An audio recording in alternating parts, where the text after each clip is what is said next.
সন্ত্রাসবাদ দমনে বড় সাফল্য উত্তর ত্রিপুরা পুলিশের। উত্তর ত্রিপুরা জেলার আনন্দবাজার থানার সীমান্ত এলাকায় পুলিশের গোপন অভিযানে গ্রেপ্তার হল কট্টর জঙ্গি সংগঠন ত্রিপুরা ইউনাইটেড ন্যাশনাল ফ্রন্টের নেতা অনিদা রিয়াং।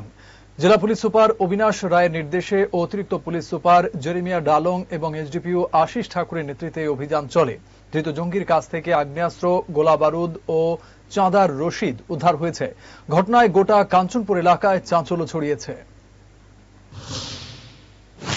সন্ত্রাসবাদ বিরোধী অভিযানে নেমে ফের বড়সড় সাফল্য পেল উত্তর ত্রিপুরা জেলার পুলিশ। পুলিশ সুপার অবিনাশ রায়ের নির্দেশে শনিবার রাতে আনন্দবাজার থানাধীন ত্রিপুরা বাংলাদেশ সীমান্ত এলাকায় এক অভিযানে নামে পুলিশের বিশেষ টিম। গোপন খবরের ভিত্তিতে এই অভিযানে নেতৃত্ব দেন উত্তর ত্রিপুরা জেলার অতিরিক্ত পুলিশ সুপার জেরেমিয়া ডালং এবং মহকুমা পুলিশ আধিকারিক তথা আইপিএস আশিস ঠাকুর।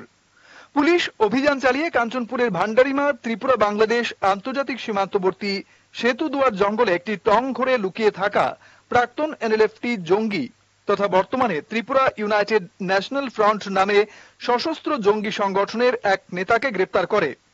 পুলিশের জালে ধৃত জঙ্গি নেতা অনিদা রিয়াংকে গ্রেপ্তারের পর পুলিশ জঙ্গি নেতার কাছ থেকে একটি অত্যাধুনিক আগ্নেয়াস্ত্র, লাইভ গোলাবারুদ সহ চাঁদার নোটিশ উদ্ধার করে।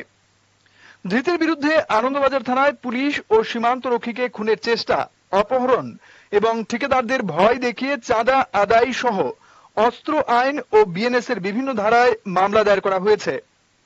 কাঞ্চনপুরের সীমান্তবর্তী এলাকায় কট্টর জঙ্গি সংগঠনের নেতা গ্রেপ্তারের ঘটনায় গোটা এলাকায় তীব্র চাঞ্চল্য সৃষ্টি হয়েছে। ইতিমধ্যে আরও জঙ্গির খোঁজে সীমান্ত এলাকায় চলছে চিরুনি তল্লাশি অভিযান।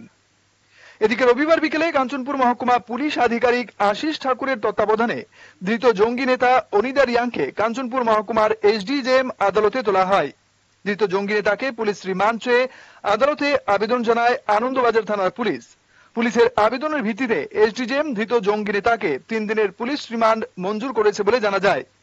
উল্লেখ্য, 2022 সালে খুন ও সন্ত্রাসবাদী কার্যকলাপে অভিযুক্ত বিচারাধীন 3 জন কট্টর জঙ্গিকে কোর্ট থেকে কাঞ্চনপুর সাব জেলে নিয়ে যাওয়ার সময় প্রিজন ভ্যান থেকে পালিয়ে যায়। এরা হলেন জীবন রিয়াং, লালথাঙ্গা রিয়াং, সিংহমণি রিয়াং। পুলিশ এই বিচারাধীন পলাতক আসামিদের খোঁজে তদন্তে নেমে উত্তর ত্রিপুরা পুলিশ 2024 সালে অসমের গুয়াহাটি থেকে খুন কাণ্ডে অভিযুক্ত পলাতক বিচারাধীন আসামি সিংহমণি রিয়াংকে গ্রেপ্তার করে পুলিশ। ধৃত এই প্রাক্তন জঙ্গি নেতা তথা বিচারাধীন পলাতক আসামিকে জিজ্ঞাসাবাদ করে পুলিশ এই অনিদা রিয়াং এর নাম জানতে পারে বলে সূত্রের খবর। ফলে কাঞ্চনপুরের সীমান্ত এলাকা থেকে গ্রেপ্তার হওয়া ধৃত জঙ্গি নেতাকে জালে তুলতে দীর্ঘদিন ধরে ওঁত পেতেছিল পুলিশ।